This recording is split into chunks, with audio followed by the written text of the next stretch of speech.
On February 24th, 2022, Russia, Ukraine, and the world woke to President Putin staring down the West. Мною принято решение о проведении специальной военной операции. An hour of televised, unbridled bitterness. И весь он целиком. Branding America an empire of lies. Верю в вашу поддержку. Finally, he tells the Russian people, you are an invincible force. К отечеству. And with that began the largest conflict on the European continent since World War II. A war upending global assumptions, dismissed by many as impossible, portrayed by Putin as ultimately inevitable. But was it? And who is the man who started this bloody fight over Ukraine?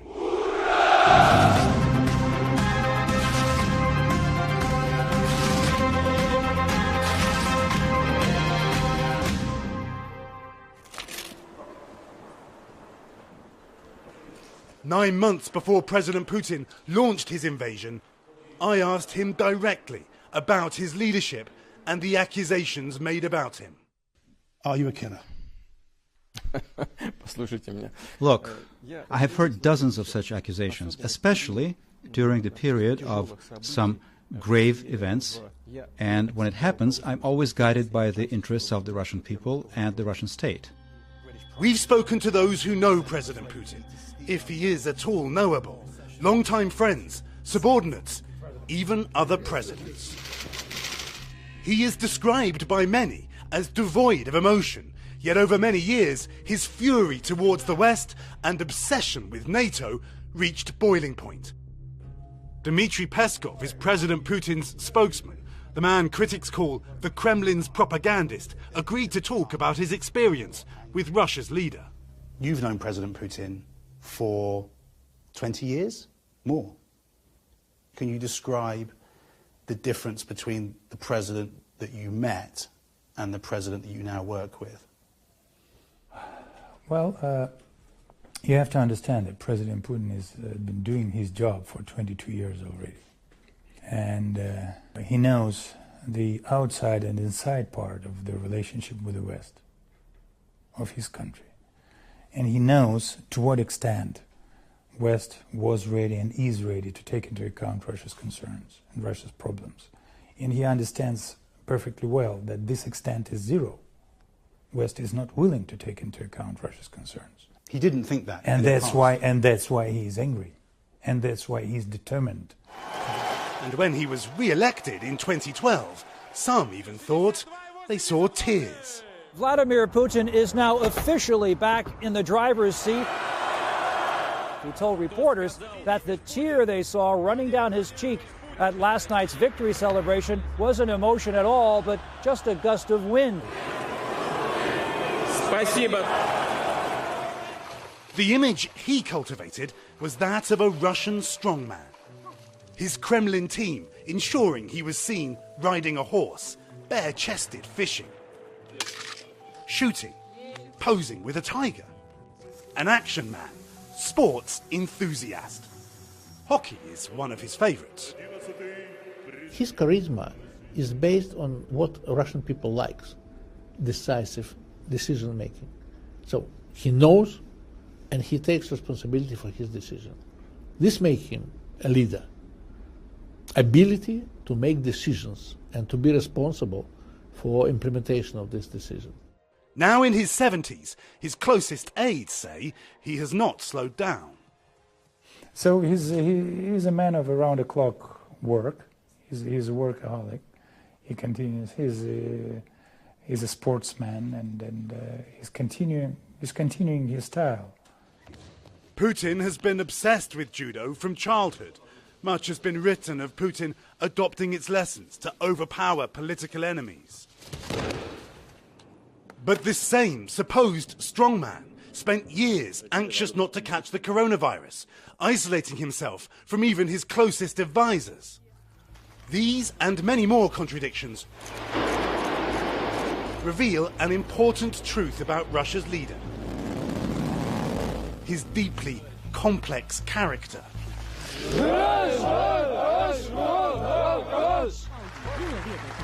No one can doubt now that who President Putin truly is has global implications. While many watching today will wonder why someone so fundamental to world events is so hard to fathom. We will look for clues in his story, asking whether he is a KGB operative who was always out to fool the West, or if he is a man misunderstood who failed to understand the world beyond his country's borders. Why did a leader often described as cautious and strategic bet everything on a high-risk invasion, a war of his own choice? It is no accident that the Kremlin looks like a castle. Inside the walls of this fortress, President Putin plots his next move. He is embattled, but by his own account, he has always been a survivor. Vladimir Putin tells a story of getting into a fight when he was a boy and of the lessons that he learned. You need to assume, he says, that there is no retreat and that you'll have to fight till the end. Those character-forming early years, where he says he learnt how to fight, how to survive, and where it's said he learnt Machiavellian politics, played out in St. Petersburg. During the Soviet era, the city was called Leningrad. Vladimir Putin was born in October 1952. He spent the first part of his life in this street, living in an apartment in this building. These are some of the facts that we know, but there's a lot that we don't know, because President Putin famously doesn't like people prying into his personal life. He did allow 3 journalists to write an autobiography 20 years ago, but even that was really part of his political campaign to introduce himself to Russia. So it was the story that he wanted to tell. But then everything in Vladimir Putin's life is a story that he wants to tell. Another childhood story he repeated many times. He would chase vermin in this courtyard. One day, he says he cornered a giant rat. Suddenly, the rat turned and lashed at him, teaching the young Putin a lesson about being cornered. The story teaching the world a lesson about Putin. If you drive a person or a country into a corner, there is only one way out from there: move forward. That's why red lines should not be crossed. You just shouldn't cross them. A child of the Soviet Union, a communist empire that included Eastern Europe, especially Ukraine, Putin's first year was the last year of Stalin's iron-fisted rule over Russia.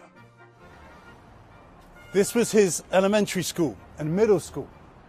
It still has the same Soviet-style name, School Number 193. But it was his time in the Soviet KGB that many believe provided him with his most important education, and about which we still know very little. President Putin describes himself in his autobiography as determined to join the KGB. But after he does finally walk through these doors, he says one assessment of him described him as having a diminished sense of danger. It's now the headquarters of the FSB, Russian intelligence, and many of the people who worked in the KGB with the president still work in his government. This early picture of Putin in uniform is now famous. But as a KGB officer, he spent many years living in relative obscurity with his wife Ludmila in Dresden. It was at this time, posted to East Germany, that Russia's former Deputy Foreign Minister, Andrei Fedorov, says he met Vladimir Putin for the first time. I've seen just him as a person, but he was looking like a normal man, so... A normal KGB officer? No. He never looked like a KGB officer, no, absolutely no. Absolutely no. Some people are saying that he was even shy. People talk about his charisma now. Did you see that charisma when you first met him? No. At that time, of course not. Later, no. The charisma came to him when he became president. Прекрасную Россию будущего Opposition leader Alexei Navalny, now in a Russian prison, investigated Putin's past and hidden wealth while in Germany, recovering from an attempt to assassinate him with a nerve agent. In Dresden's archives, he finds what he says is President Putin's Stasi file, including a picture of Putin with an old friend. This is none other than Sergei Chemezov. Today, Chemezov is one of many who go way back, yet remain part of President Putin's inner circle. In 2021, at the launch of a new Russian fighter jet, I interviewed him. His friendship with Putin has made him the billionaire boss of Russian defense firm Rostec. You've known him since the KGB days. There's very little we know about him then. What was he like? What did he do in Germany with you? We both worked in intelligence. So you can't talk about it? I would rather not. People say that he recruited agents in Germany as a KGB officer. Is that right? Was that what you were doing? Let's not discuss this matter. You ask him yourself. Recruiting and rewarding loyal friends like Chemezov is characteristic of President Putin. This is probably the most important element of the whole mechanism of power in Russia. That it's a team. It's not a political party like in the West. It's not a kind of coalition or something like this. It's the leader and the team. And this team is united because this team can survive only as a team. That's why no one is leaving the ship. And his own experience in East Germany, according to his account, reinforced his perception of a world threatening his very existence.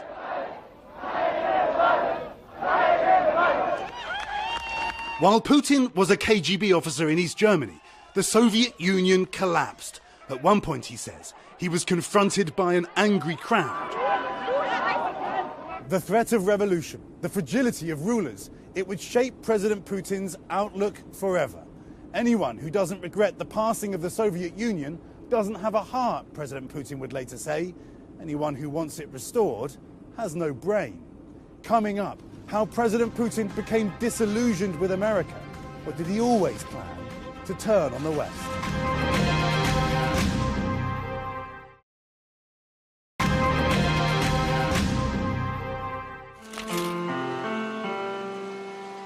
It is an extraordinary scene, emblematic of Putin and his people's deep desire to be accepted.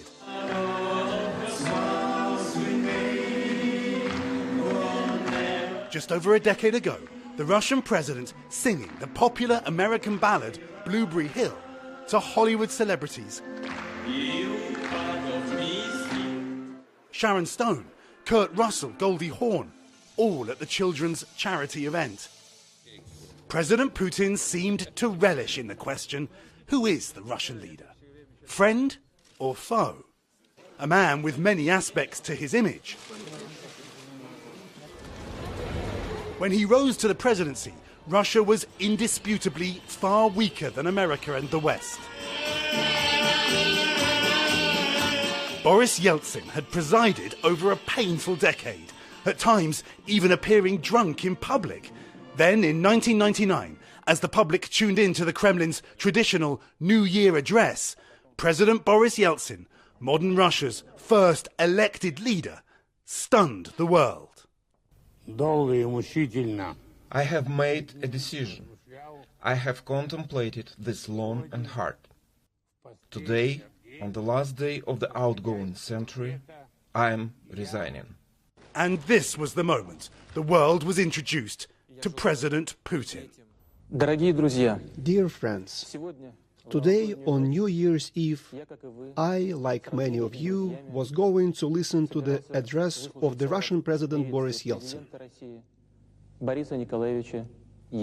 But it turned out otherwise. And this was his first inauguration. One of the last times Russia's modern anthem would be played. Within months, the Soviet original was back.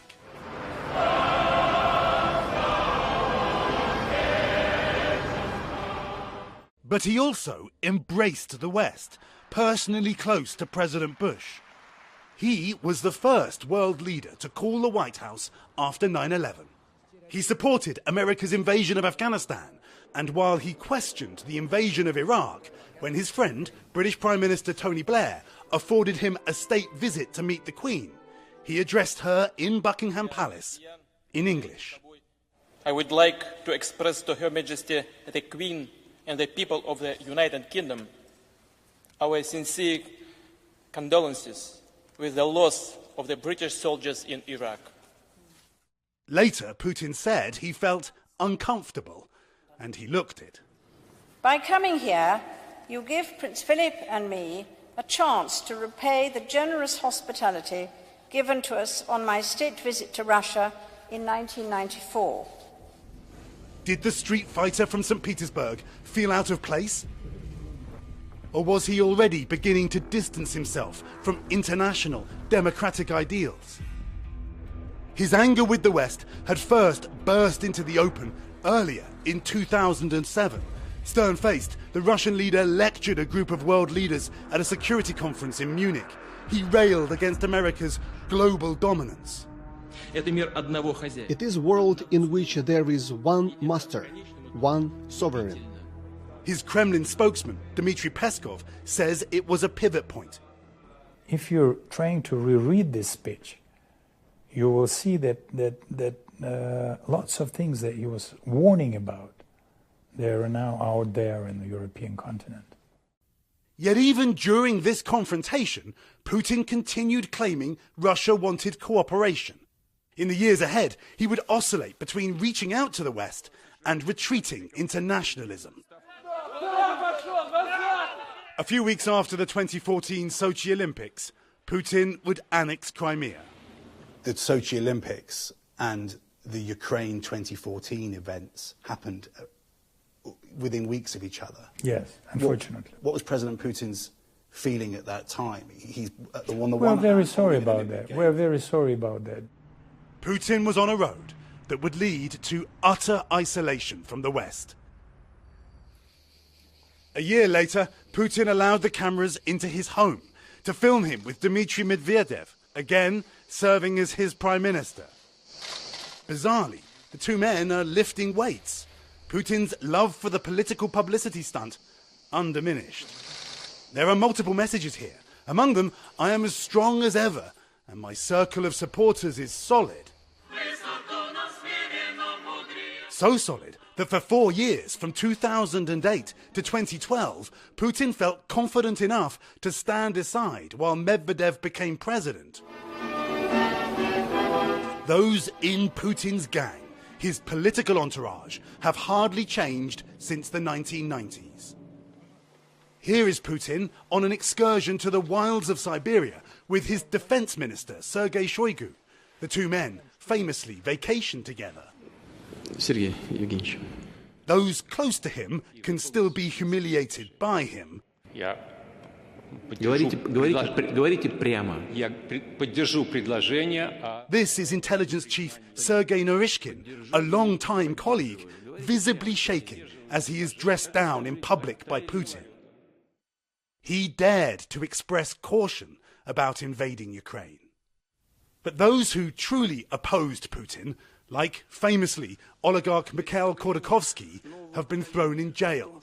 Or worse, in 2006, KGB defector Alexander Litvinenko was handed a slow death in a London hospital, poisoned with radioactive polonium dropped in his tea. One of many who have met a similar fate. But some have been allowed to stand against him. One of those is Ksenia Sobchak, rumoured to be Putin's goddaughter, something she denies. I joined her on the campaign trail in 2018. That's the Kremlin.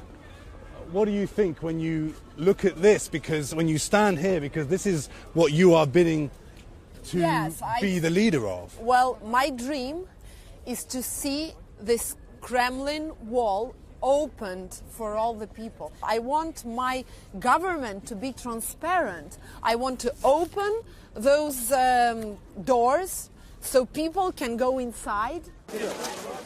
It is unlikely that today, after years of crackdowns on opposition, we would still be able to have that conversation in Red Square.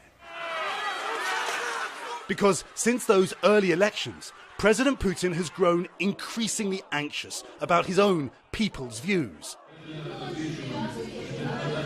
Moments like this, when he was confronted by grieving mothers whose sons were ultimately lost in a 2000 submarine accident, demanding to know why more was not done. This mother whose son is on the curse. Do you have children? You must not have them, she says. In response, a now familiar Putin tactic: blame corrupt bureaucrats and generals, presenting himself as solver of Russia's many problems. Over time, President Putin's interactions have become more stage-managed, like when he answers questions from carefully selected ordinary people at his annual press conference.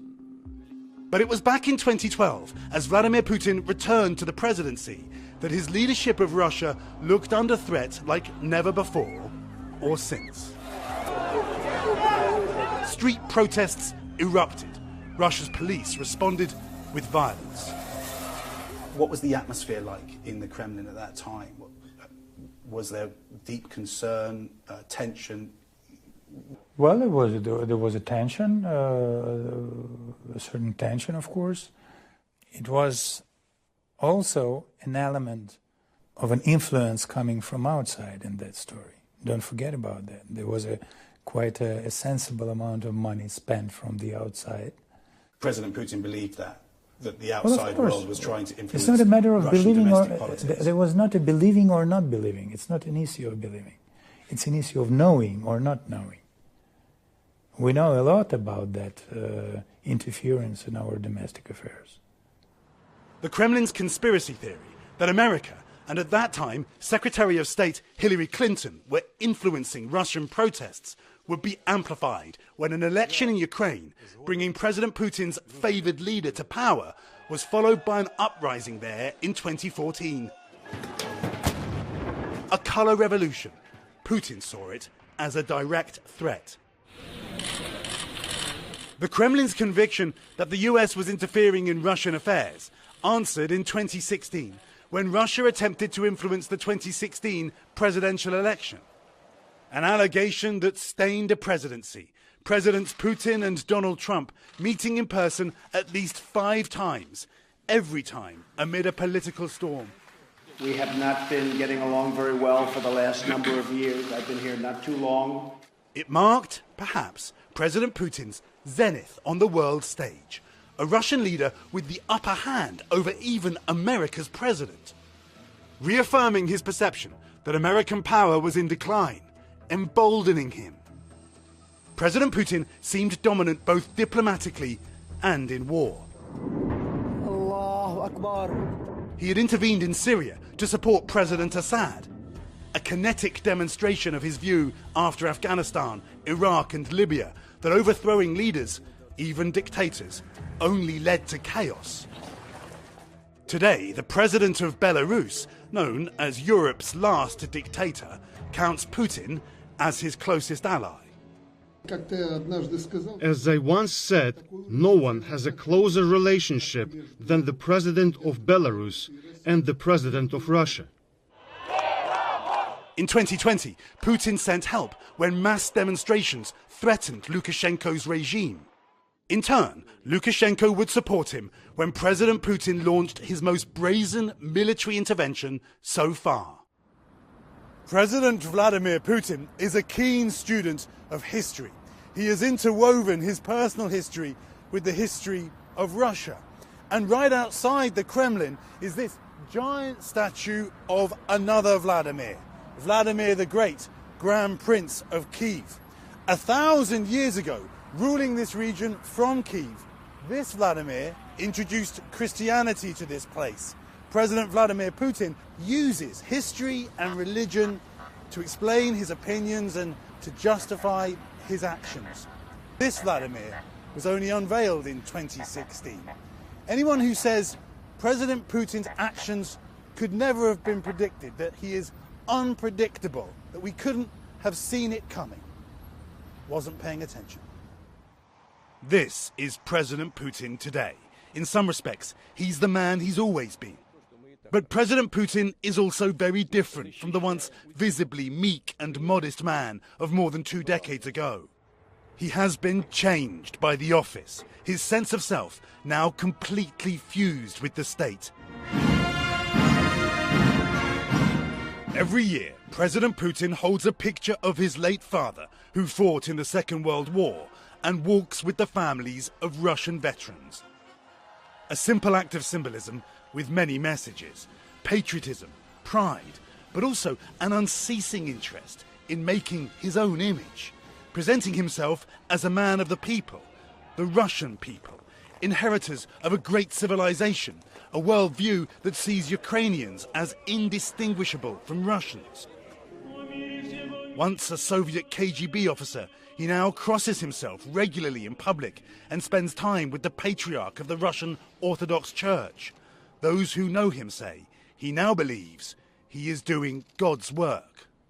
It's his way, which was not selected by him, but what he was selected this way from the above, and he's now going this way. As I said, he is living with a very clear understanding that he has a mission, and this is driving force for him. He's not living for today; he's living for tomorrow, to fulfill his mission. During COVID, observers say, his inner circle became smaller and his sense of drive and purpose even more determined. Rumours that he may be terminally ill and that his health may have some bearing on his decision to invade Ukraine are dismissed by those close to him. You've denied several times that he's terminally ill, as has been suggested. Many reports, you've read them yourself, and yet people have suggested that at times he is seen as if he is limping, as if he's shaking, as if he's gripping the table. Can you address that once and for all? I can tell you one thing, that yesterday he was playing hockey. And then think about his health by yourself.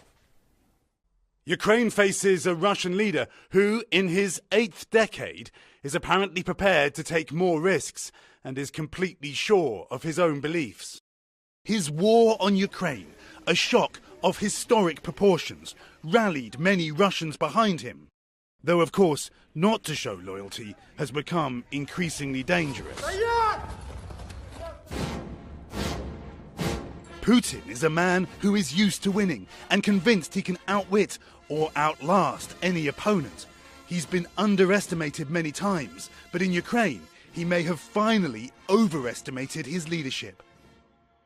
While the fear lingers for how Putin, cornered, will respond.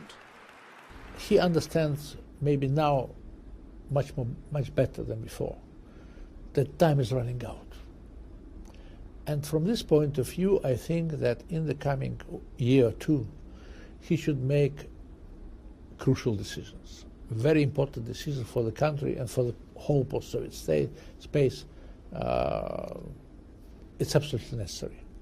Vladimir Vladimirovich Putin!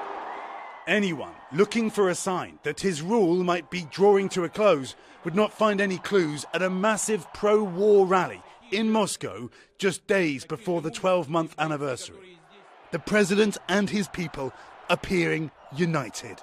Россия! His future and Russia's intertwined as ever.